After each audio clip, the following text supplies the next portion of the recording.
শোনো দিয়া মনো, ধরণীতে বড় দাতা হলেন কৃপণ। আহা বেশ বেশ বেশ, আহা বেশ বেশ বেশ। অনাহারে অর্ধাহারে নাহি করে ভোজ, টাকাগুলো সাবধানে তুলে রাখে রোজ। খুবই সাধারণ ভাবে জীবন কাটান, গোপালের বউ কহে শোনে পুণ্যবান। আহা বেশ বেশ বেশ। বলো কি গিন্নি, কিপটে কিনা বড় দাতা? তা নয় তো কি, শাস্ত্রেই তো লেখা আছে। রাখো তো তোমার শাস্ত্র। আরে বাবা, তোমাকে বাদ দিয়ে আর কটা কিপটে লোক দেখেছো শুনি? কি বললে? আমি কেপন? আরে না না না, তুমি কিপটে হতে যাবে কেন? আমি বলছিলাম কি, বলছি যে ওই এক কাপ চা হবে নাকি? নিকুচি করেছে তোমার চায়ের, পাঁচালি মাথায় থাক, আমি চললুম। বলি, তোদের দিদিমা দুধ চিনি খরচের ভয়ে এক কাপ চাও দিলে না আমায়। তোরাই বল, দিদিমাটা হাড় কিপটে কিনা? গোপাল দাদু, আজ একটা কিপ্টের গল্প শোনাও। কিপটের গল্প? হ্যাঁ, কিপ্টের গল্প। শোন তবে। একদিন মহারাজ রাজসভায় বললেন, অনেকদিন ধরেই একটা প্রশ্ন আমার মাথায় ঘুরপাক খাচ্ছে, কিন্তু কিছুতেই সঠিক জবাব পাচ্ছি না। আপনার প্রশ্ন ব্যক্ত করুন মহারাজ, আমি আর টেনশন নিতে পারছি না। পৃথিবীর সবচাইতে বড় দাতাকে? এটার কি এমন কঠিন প্রশ্ন মহারাজ? স্বয়ং মহারাজ কৃষ্ণচন্দ্রের চেয়ে বড় দাতা আর কেউ আছে নাকি? একদম সত্য মহারাজ, আপনি থাকতে। কি গোপাল, তোমারও কি তাই ধারণা? কি হলো গোপাল, তুমি দেখছি খুবই চিন্তিত হয়ে পড়লে। মহারাজ অপরাধ নেবেন না হুজুর, পৃথিবীতে সবচেয়ে বড় দাতা একজন কৃপণ মহারাজ। বেটা ভাঁড়ের হলোটা কি? মহারাজের খেয়ে পড়ে বলে কিনা। থামুন আপনি। হ্যাঁ গোপাল, তুমি বলো।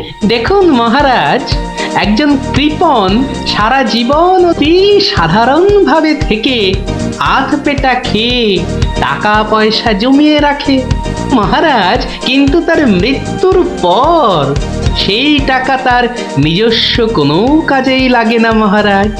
তার উত্তরাধিকারীরাই সব লুটে পুটে খায়।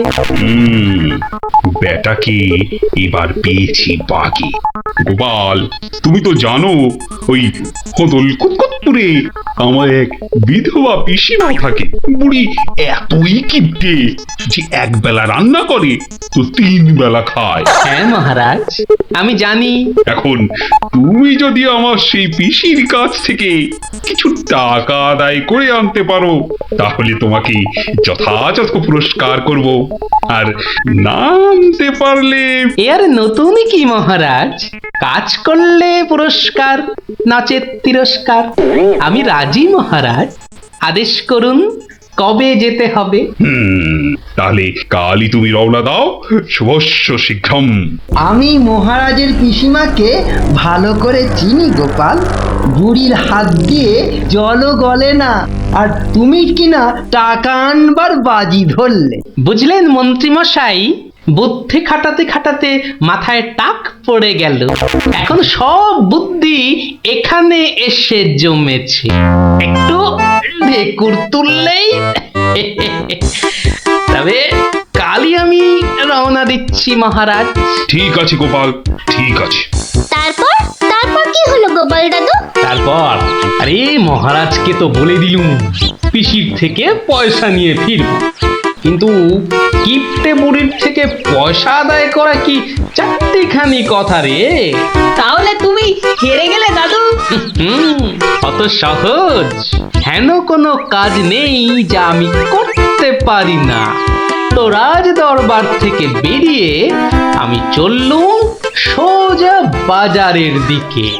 দে মা আমায় তবিল দাদি, দে মা আমায় তবিল দাদি।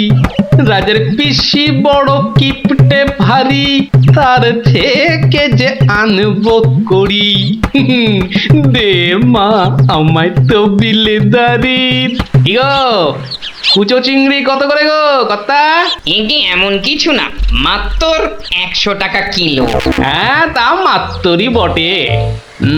এখন আর দরদামে করার সময় নেই, তাই না হলে ঠিক আছে গো, শতখানেক দাও দেখি।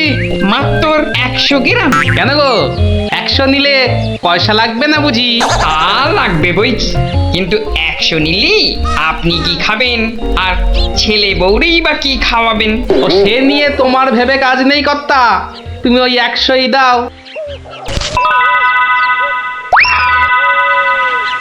গিনি, ও গিনি, এই চিংড়িগুলো মুচমুচে করে ভেজে দাও তো দেখি গিন্নি। বলে দিন দিন তোমার বুদ্ধি শুধু লোপ পাচ্ছে নাকি? হ্যাঁ, এই শনিবারে বার বেলায় চিংড়ি এনে হাজির করলে যে বড়। হে বাবা বড় ঠাকুর, বাবা পাগলটার অপরাধ নিও না বাবা। যাও যাও যাও যাও, ওগুলো ফেলে দিয়ে এসো গে। ফেলে দিয়ে এসো গে? অত সস্তা, ফেলে দিলেই হলো। এ জেসে মাছ নয় গিন্নি, এ হচ্ছে পুরস্কার আনবার মাছ। পুরস্কার আনবার মাছ? ব্যাপারটা কি? একটু খোলসা করে বলো দেখি। আরে বাবা, আগে যা বলি শোনো, শোনো দেখি। সত্যি গো, তোমার কত বুদ্ধি। দাও দাও দাও দাও, আমি এক্ষুনি মাছগুলো ভেজে রাখছি। এই নাও, এই নাও তোমার চিংড়ি। দাও দাও দাও গিন্নি। আরে অনেকটা পথ যেতে হবে গো, হোদল কুতকুত কি এখানে? তবে আমি চলি গিন্নি। চলি বলতে নেই, বলো আসি, পয়সা নিয়ে আসি। ঠিক আছে ঠিক আছে, আমি আসি, কেমন? দুর্গা দুর্গা দুর্গা দুর্গা, জয় মা, মাগো পুরস্কারটা যেন জোটে মা। অনেক দিনের ইচ্ছে, এক জোড়া পালা গড়াবো। দুর্গা দুর্গা দুর্গা দুর্গা দুর্গা দুর্গা। গোপালি চলেছে তাই ঠুং ঠাং, পয়সা বাজছে টাকে। গোপালি চলেছে খুশো চিংড়িকে ছেকে। গোপালে গোপালি চলেছে গোপাল, একটু পরে কিপটা পিসিরি পুরতে চলেছে গোপালে। গোপালে গোপালে গোপাল গোপাল। পিসিমা, ও পিসিমা। কে বাছা, এই ভক্তপুরে আবার কে এলি? পিসিমা, আমি গোপাল গো, সেই কৃষ্ণনগর থেকে আসছি গো।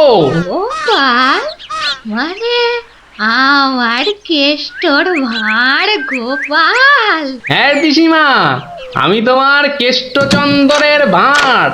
আর দরজাটা খুলবে নাকি এই রোদে? খুলছি বাছা, খুলছি। একা মানুষ তো, আয় আয় আয় আয় আয়, ভেতরে আয়। একদম জ্বলে ঘুরে গেছিস দেখছি।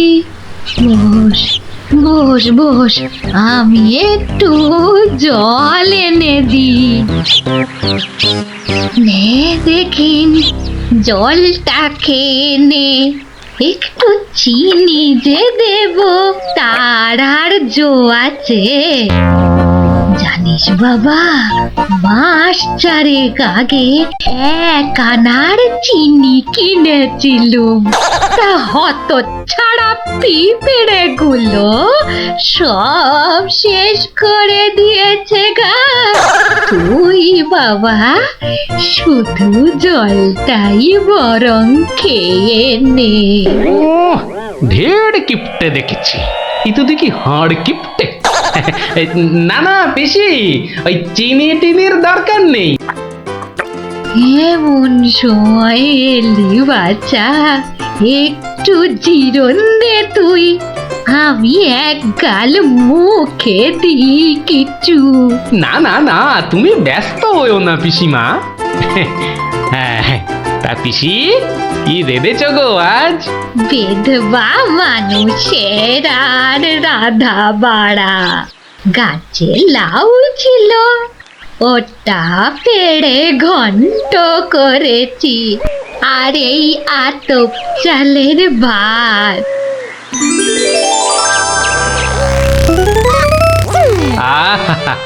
লাউ ঘন্ট কতদিন যে খাইনি পিসি, আমার তারে খানিক রেখো কিন্তু। এত দূর এলাম, তোমার পাতের একটু পেশাব না নিয়ে যাই কি করে বলো তো? আচ্ছা আচ্ছা, আমি নয় খাবার শেষে পাতে খানিকটা রেখে দেব খন, তুই খেয়ে নিস। খানিক বেশি করেই রেখো পিসিমা, অনেকটা হাঁটতে হাঁটতে এসেছি তো, ও খিদেটাও চাগার দিয়ে উঠেছে বুঝলে। হ্যাঁ, কালুকের রান্না বেশি কোথায় পাবো শুনি? তা আমি একটু কম খেয়ে না হয় তোর জন্য রেখে দেব। হতো বাগাটা আসার আর সময় পেল না, ঠিক খাওয়ার সময় এসে হাজির। নে গোপাল, আমার হয়ে গেছে, তুই খেতে বস, আমি হাতটা ধুয়ে আসি কেমন? এক আনার চিনি 4 মাস, এবার বুড়ি দেখো, আজ তোমার আমি কিপটেমি বার করে ছাড়বো। কই রে গোপাল, বসেছিস? নে নে নে, আগে খেয়ে নে, পরে তোদের সব গল্প শুনবো। তা রান্না বান্না কেমন হয়েছে রে গোপাল? অতি উত্তম। এই সত্যি বলতে কি পিসিমা, এই কতদিন যে লাউ চিংড়ি খাইনি, কি বলবো তোমায়। আরেকটু হবে নাকি পিসিমা? কি বললি? লাউ চিংড়ি? তোরে কি মাথা খারাপ হয়ে গেল নাকি রে গোপাল? আমি বেদবা মানুষ, চিংড়ি মাছ আমায় খেতে আছে যে রাঁধবো? বললেই হলো পিসিমা, তুমি না রাঁধলে থালায় এলো কি করে শুনি? এই দেখো। কিন্তু আমি তো কই কই কই কই দেখি। হরি হরি হরি হরি হরি হরি। তুমি নিজেই তো দেখলে পিসিমা, সত্যি কথা বলতে কি, ওই বিধবা হলেও একাদিন খেতে দোষ নেই পিসিমা। তাছাড়া এই কথা ওই তুমি আর আমি শুধু জানলাম পিসিমা। বাবা গোপাল, তোর দুটি হাতে ধরে বাবা, এ কথা তুই কাউকে বলিস নে যেন। এ সত্যি না বাবা, সত্যি না। তা না হয় হলো, কিন্তু ওই মহারাজ যদি আমাকে জিজ্ঞেস করেন, তুমি তো জানো পিসিমা, আমি আমার বউকেও মিথ্যা বলতে পারি, কিন্তু মহারাজকে আমি পারবো না পিসিমা। কেষ্ট যেমন তোদের মহারাজ, আমিও তো তার পিসি নাকি? নে নে বাবা, এই কটা টাকা রাখ, কিন্তু তুমি আমাকে ভারী ফ্যাসাদে ফেললে পিসিমা। মহারাজকে মিথ্যা বলতে গেলে না পিসিমা, আরো কিছু ছাড়তে হবে। আরো? নে নে দেখ, এতে কত আছে? দেখি একটু বেশি পেলেই ভালো হতো, তা এর বেশি নেই যখন, তখন।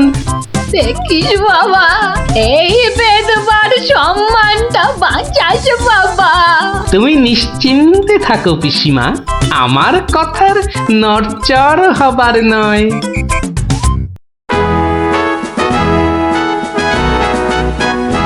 এসো এসো গোপাল, এসো। কিন্তু তোমার মুখটা ওরকম বিষণ্ণ দেখাচ্ছে কেন?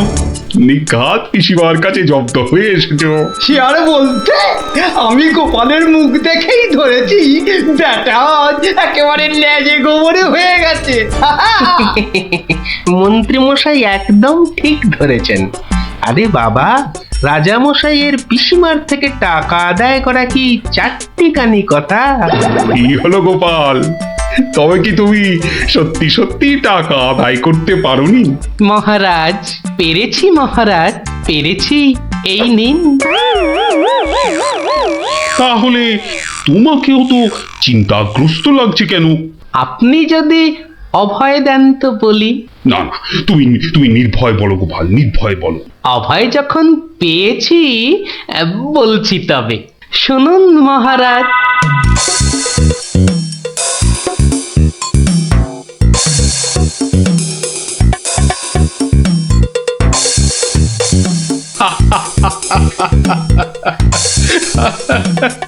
তোমার তোমার তুলনা নেই গোপাল, সত্যি তোমার তুলনা নেই।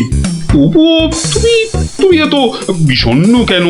আগে আপনার বিধবা পিসিকে ঠকিয়ে। না না গোপাল, একদম নয়। আমি তো শুধু টাকা আদায় করতে বলেছিলাম, অন্য কোনো শর্ত তো ছিল না। তুমি তোমার বুদ্ধি দিয়ে যে কাজ করেছো তাতে আমি খুব খুশি। তাও মহারাজ। তুমি তুমি চিন্তা ছাড়ো গোপাল, চিন্তা ছাড়ো। কালই আমি কোন অনুচরকে পিসিমার কাছে পাঠাবো, সব ঘটনা সবিস্তারে জানিয়ে আমি ক্ষমা চেয়ে নেব।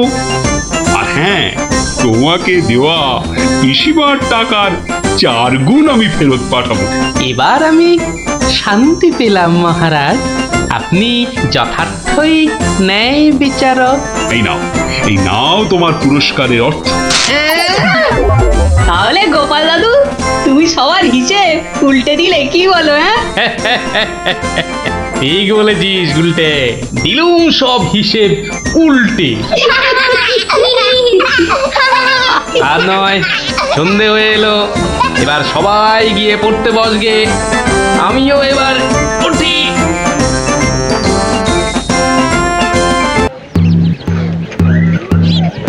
শোনো শোনো শোনো, নবদ্বীপের বুড়ো বুড়ি ছোঁড়াছুড়ি ভালো করে শোনো। মহারাজ কৃষ্ণচন্দ্র আদেশ করেছেন, গায়ে গঞ্জে কারোর অসুখ বিসুখ করলে সঙ্গে সঙ্গে ওনার তৈরি চিকিৎসালয় নিয়ে যেতে হবে। দেরি করলে বিপদ হবে। ও ঘচক মশাই, আমরা সব পাড়ায় পাড়ায় পা খেয়ে বেড়াই, আমরাই তো সবাইকে বলবো। শোনো শোনো শোনো, নবদ্বীপের বুড়ো বুড়ি ছোঁড়াছুড়ি ভালো করে শোনো। সত্যি ভাই, আমাদের মহারাজের সব দিকে নজর। কত বড় রাজা, তবু একেবারে মাটির মানুষ। সত্যি পুটি, কত বড় রাজা কিন্তু কাউকে ভয় দেখায় না। শুনলাম নদিয়ার রেঁদাচোর ধরা পড়ার পর থেকে ওকে খালি কাতুকুতু দেওয়া হয়েছিল। লোকটা হাসতে হাসতে দম বন্ধ হওয়ার জো। আর আমাদের নেড়িমুদিকে ওজন কম দেওয়ার জন্য কি শাস্তি দিল ভাবো? কি শাস্তি গো চিমটি? 57টা বড় বড় বাতাসা খাওয়ালো। নো জল, নট কিচ্ছু। এসব তো আমাদের রাজা মশাইকেই মানায়। আসলে এসব গোপাল দাদুর বুদ্ধি। ঠিক বলেছিস। তা সে কি রে, সকাল বেলায় সবাই একেবারে বাড়িতে হাজির? হ্যাঁ, কি ব্যাপার ন্যাপলা? গোপাল দাদু, আজ সকালেই রাজা মশাইয়ের ঢেড়াদার ঢেড়া পিটিয়েছে। কারোর অসুখ করলে সময় নষ্ট না করে চিকিৎসালয় নিয়ে যেতে হবে। এই জন্য সপ্তদ্বীপে অত বাচ্চা কদিনে মরে গেল। কি দুঃখ! ওই ঢেড়া দেবার বুদ্ধি তার মাথায় এলো গোপাল দাদু? নিশ্চয়ই তোমার। না রে বাপু না, আমি হলাম গিয়ে গোপাল ভাঁ। এ বুদ্ধি আমার আসে নাকি বল? তাহলে রাজা মশাইয়ের বুদ্ধি? রাজা মশাইয়েরও না। তাহলে কার বুদ্ধি? এই হলো আমাদের রাজবৈদ্য মহাশয়ের, বুঝলি? কত বড় কবিরাজ তিনি, তার চিকিৎসার গুণে মৃত্যুও হেরে যায়। ভাগ্যিস ওর মতো লোককে ঠিক মতো রাজবৈদ্য নির্বাচন করা হয়েছিল। ইলেভেলের লোক তো আর কম আসেনি। কি করে নির্বাচন করা হলো গোপাল দাদু? সে এক ব্যাপার, বুঝলি? মস্ত ব্যাপার, শুনি নাকি? শুরু করো গোপাল দাদু। শোন তাহলে, সে বছর খুব গরম পড়েছিল, প্রাণ একেবারে হাইড হাইড যাকে বলে, ঘরে ঘরে অসুখ। এই সময়ে রাজামশাইয়ের চিকিৎসালয়ের যে বড় কবিরাজ, তিনি চলে গেলেন কাশিতে। যা বাবা, সে তো মহা বিপদের কথা, ভাববার কথা। সে আর বলতে, সবচেয়ে ভাবনা হলো রাজামশাইয়ের। প্রজাদের শরীরের কথা ভেবে ভেবে রাজামশাইয়ের ঘুম নেই একেবারে। রাজসভায় পাইচারি করে বেড়াচ্ছেন, সভা পণ্ড।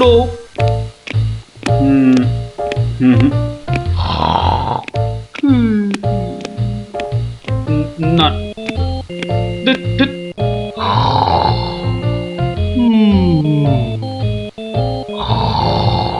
গোপাল! আগে মহারাজ, আপনার মুখ চোখ একেবারে শুকিয়ে গেছে মহারাজ। আপনার এত চিন্তা কিসের বলুন তো? হ্যাঁ, ওই সূর্যকে মেঘে ঢাকলে যেমন সব কিছু অন্ধকার, তেমনি আজ আমাদেরও সেই অবস্থা মহারাজ। তুমি তো ভারী পচা খেদা ভাঁড় হে গোপাল। রাজবৈদ্য কাশি গেছে, দেখেছ কি চিকিৎসার হাল? ভেবে ভেবে কেষ্টচন্দ্র জেগে সারা রাত, অসুখেতে লোকে কাত, চিকিৎসার একই অধঃপাত। দেখো কাণ্ড, এই কথা! তুমি কি এই কথা বলছো গোপাল? অসুখ নামে কুমির এসেছে রাজ্যে, কেটে লম্বা খাল। আরে আপনি থামুন দেখি রাজকবি। দিন রাত্রি তো তেল দিচ্ছেন রাজামশাইকে। কিন্তু বিপদ তো এসে হাজির গোপাল। কবিরাজ পাওয়া শক্ত হবে না গোপাল, কিন্তু উপযুক্ত রাজবৈদ্য নির্বাচন করব কিভাবে? তার হাতেই তো সব ভার দিতে হবে। সে তো কম কথা নয়। সত্যি কি যে হবে, রাজবৈদ্য নেই ভাবলেই পেটটা কেমন গুড়ুগুড়ু করছে মহারাজ। বড় ভয়ঙ্কর ব্যাপার। কি করে ঠিক ঠিক রাজবৈদ্য নির্বাচন করব সেই চিন্তাই এখন করছি। রাজামশাই যদি অভয় দেন, তাহলে সবচেয়ে গুণী রাজবৈদ্যকে আমি নির্বাচন করে দেব। তুমি ভাঁড় করবে রাজবৈদ্য নির্বাচন? রাজপণ্ডিত শুনুন শুনুন, কি বলে গোপাল শুনুন। কিম অদ্ভুতং! বামুন হয়ে চাঁদ ধরতে চায়। বামুনং চন্দ্রং ধরিষ্যতি। অদ্ভুতং অদ্ভুতং। কালে কালে কতই হবে, পিঠে পুলির ল্যাজ বেরোবে, বেড়ালের সিংহ যাবে, সিংহ মশাই ঘাস যে খাবে। শুনুন মহারাজ, শুনুন শুনুন, যদি আমি ঠিক ঠিক রাজবৈদ্য বেছে দিতে না পারি, তাহলে আমার এক গালে চুন আর এক গালে কালি মাখিয়ে উল্টো গাধায় চড়িয়ে কৃষ্ণনগরে ঘোরাবেন, ঠিক আছে? বেশ বেশ, গোপালের কথায় আমরা রাজি। বলো গোপাল, এবার কি করতে হবে? মহারাজ, ওই মন্ত্রী মশাইকে বলুন দেয়ালে দেয়ালে আপনার ঘোষণা সেঁটে দিতে। আগামী মঙ্গলবার, মানে 7 দিন পরে আপনি এ রাজ্যে বৈদ্যদের ডাকুন, আমি ঠিক লোক বেছে দেব মহারাজ। বেশ, আগামী মঙ্গলবার 7 দিন পর। মন্ত্রী মহারাজ, করো ঘোষণা, রাজবৈদ্য চাই। যে আজ্ঞে রাজামশাই। তারপর কি হলো গোপাল দাদু? হ্যাঁ, কি হলো? হ্যাঁ, কি আবার হবে? নবদ্বীপ জুড়ে দেয়ালে দেয়ালে সাঁটা হলো রাজবৈদ্য চাই। পরের মঙ্গলবার হই হই কাণ্ড, সবাই চায় রাজবৈদ্য হতে। ময়রা নাপিত নারকোল পাড়িয়ে তারাও সব ছুটলো রাজবৈদ্য হতে। একেবারে 3000 বৈদ্য, বুঝলি? 3000! মহারাজ কৃষ্ণচন্দ্র তো গুণী মানুষ, তিনি 3000 জনের থেকে 3 জনকে বেছে দিলেন। ওদের মধ্যে থেকে বেছে দিতে হবে রাজবৈদ্যকে। 3000 বৈদ্য এসেছিলেন, বেশিরভাগই রদ্দি। অথচ বলছে আমরা সব বদ্যি। আরে চুপ করো না বাপু, রাজামশাইকে বলতে দাও না ভায়া। আমি 3000-এর মধ্যে 3 জনকে বেছেছি। এইবার তোমাকে আসল বাছা বাঁচতে হবে, আর ঠিক মতো না হলে এই গালে মাখিবে চুন, ওই গালে কালি, গাধায় চড়িয়া ভাঁড় খাবে গালা গালি। আমি তৈরি আছি কবি মশাই। আপনি কাকে কাকে বেছেছেন মহারাজ? মন্ত্রী মশাই, ডাকুন ওদের, এটা আপনার কর্ম। প্রথম বৈদ্য এসেছেন সেই সুদূর কিষ্কিন্ধা থেকে, নাম শ্রী শ্রীল আয়ু আচার্য দন্তলাবণ্য মহার্ণব। কোথায় কোথায়? আসুন আসুন মহার্ণব মশাই, এগিয়ে আসুন এগিয়ে আসুন। দ্বিতীয় বৈদ্য দ্বিতীয় বৈদ্য এসেছেন অলকাপুর থেকে, ওনার নাম হলো মম নাম পিণ্ডাইকরণ কবিরাজন পুঙ্গবং চরক শাস্ত্রী। দেখো কাণ্ড, এত বড় বড় নাম মনে রাখা ভয়ানক শক্ত বুদ্ধি মশাই। আমি ওনাকে বলবো আচার্য মশাই, আর আপনাকে বলবো শাস্ত্রী মশাই। মন্ত্রী মশাই, এবার তৃতীয় কবিরাজকে ডাকুন। তৃতীয় কবিরাজের নামটা বড় ছোট, শাস্ত্রী নয়, আচার্য নয়, নবদ্বীপের লোক, খুব বয়স হয়েছে। ওর নাম হলো, আমাকে লোকে বলে বুড়ো কবিরাজ। কি কি রোগের চিকিৎসা করেছেন একবার বলে দিন। বলতে গেলে আমি কোনো রোগেরই চিকিৎসা করি না, একদম আকার। অথচ আমায় যদি বলতে বলেন, এক নিঃশ্বাসে ৭৩,০০০ রোগ বলে যাব। হ্যাঁ, ওলাউটো, পেঁজরা, খোস, কাশি, সর্দি গর্মি, তরকা, কম্প, ঝম্প, শ্বেতসার, কত হলো? কে এমন মূর্খ আছে যে গুনবে ভারমশাই? ও যদি ৭৩,০০০ রোগের নাম বলে, আমি বলবো ৮৩ লাখ। সব বড় বড় রোগ, সর্দি কাশির মতো নাতি নাতনি রোগ নয়।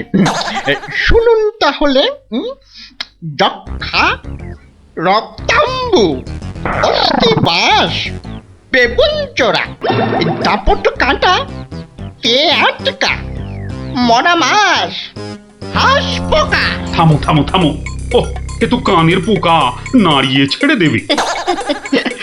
শুধু কানে কেন মহারাজ, কানে, বগলে, নখে, সর্বত্রই পোকা নড়বে, তবে আমার নাম শাস্ত্রী। গোপাল, আর বিলম্ব করলে দেশত্যাগী হব বলে দিলাম। বেশ বেশ মহারাজ, আমি শুরু করি। আচার্য মশাই। আচার্য মশাই, এগিয়ে আসুন এগিয়ে আসুন। না না না না, আসতে হবে না, আসতে হবে না। বলছিলাম কি, ওই কৃষ্ণনগরের দেওয়ালে দেওয়ালে লেখা হলো রাজবৈদ্য চাই। আপনি বিদেশের লোক, কি করে খবর পেলেন? সে যেতেই পারে গোপাল, মহারাজ কৃষ্ণচন্দ্রের রাজবৈদ্য বলে কথা, কম ব্যাপার নয়, বুঝেছো? বুঝেছি, সে যাকে। কবিরাজ মশাইগণ, সভাসদগণ, আপনারা সবাই জানেন আমাদের শাস্ত্রে একটা কথা আছে, শতং মারি ভবেত বৈদ্য। যে কবিরাজ যত বেশি মারতে পারবে সে তত বড় বৈদ্য। নিন আচার্য মশাই, আপনি বলুন কজন মরেছে এ পর্যন্ত? কি করে হুট করে বলি? বলুন বলুন, ওই ২-৪টে কম বেশি হলে সেটা কিছু হবে না। তা ধরেন মোট রোগী দেখেছি ৩,৮০৬ জন গতকাল পর্যন্ত। হাততালি হাততালি হাততালি। এবারে বলুন আচার্য মশাই, তাদের মধ্যে মেরেছেন কজনকে? মানে কজন মরেছে আর কি। একেবারে ২৫০০০। যমরাজের ঘরে পাঠিয়ে আমি কবিরাজ। আর দুর্দুর নাবালক দুগ্ধপোষ্য ২৫০০ মেরেই একেবারে হনুমানের মতো লাফাচ্ছে দেখো। হ্যাঁ, এ কবিরাজি না করে রাজসভায় নাচুক মহারাজ। হ্যাঁ, এ রোজই ২.৫ পো আদা নিম পাতার সঙ্গে বেটে খাওয়া উচিত। আপনি কতজন রোগী দেখেছেন শাস্ত্রী মশাই?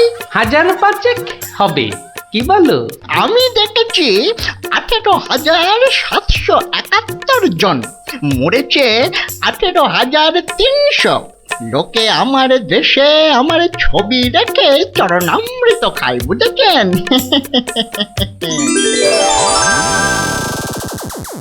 বুঝলেন তো? একবার দুজন সৈনিক দৌড়াতে দৌড়াতে এসে থামলো, খবর এনেছে ওরা। তা আমি শক্তি বাড়াবার জন্য একটু শরবত দিলাম। ওরা খেলো খেলো, ফুলে গেল, পটাং করে ফেটে মরে গেল।